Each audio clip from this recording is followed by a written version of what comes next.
A series of developments that we have received from our group editor Manoj Gupta. This is another CNN News 18's mega exclusive. Pallavi Ghosh was talking about Neelam, another person who was behind the act that happened yesterday inside the parliament. This is CNN News 18's exclusive details. We have access details of the Neelam, another person, and the interrogation details against her. Agencies are currently finding out how exactly she came in touch with Maharashtra and Karnataka activists as well.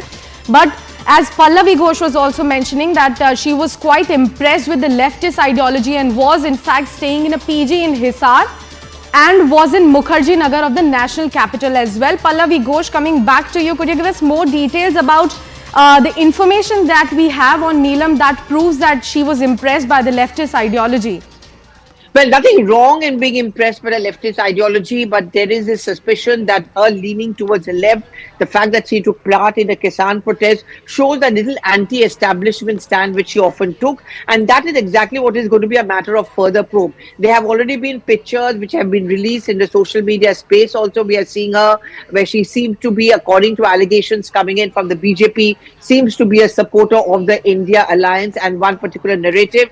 Though there have been denials issued by Rakesh Tikait of even knowing her closely, there has been one or two instances when she has taken part in the Kisan protest. So I think when that probe really intensifies, where they're going to be questioned more and more, this is a point which will be asked of her. Were there more people behind it? Who really was the mastermind? It cannot be just a coincidence that 6 of them just turn up inside Parliament on December 13th.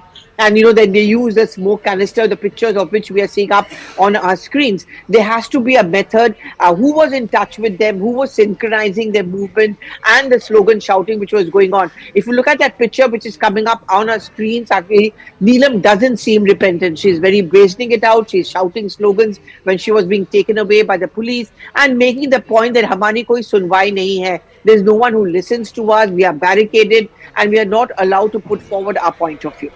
Right, Pallavi, we'll request you to please stay with us. First of all, thank you so much for bringing in all those details on these series of developments that we have received so far. But right now, let's talk about how exactly this breach was actually planned. We have some information coming in from the police sources, and we'll delve deeper into what information we have received so far. So what we are learning is these 6 accused actually planned a parliamentary breach on December 14. But remember, there was an error in the issuance of the visitor's pass. Hence, the plan moved to December 13, and we all saw what actually transpired there inside the parliament yesterday. What we are also learning from the COP sources are that security breach actually began, this entire planning began back in January, and accused in fact did a recce during the parliament's monsoon session as well.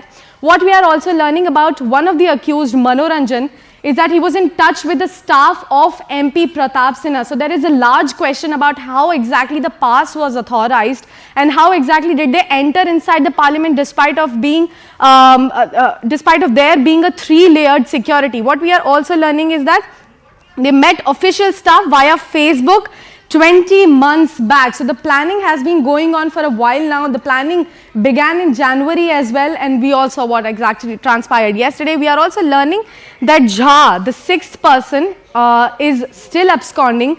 5th accused live streaming incident also happened. We are also learning that accused dissatisfaction was basically on the working style of the current government. Hence, they planned out this event yesterday. Now, they all were part of a common group inspired by icon Bhagat Singh, his freedom and his ideology. Accused wanted to raise Manipur issue, farmers' protests and inflation inside the parliament. So these are the issues that they wanted to raise. We are completely ruling out the Angle of Terror Act being organized by these 6 people. What we are also learning that these are the information that we have received from the police sources as well.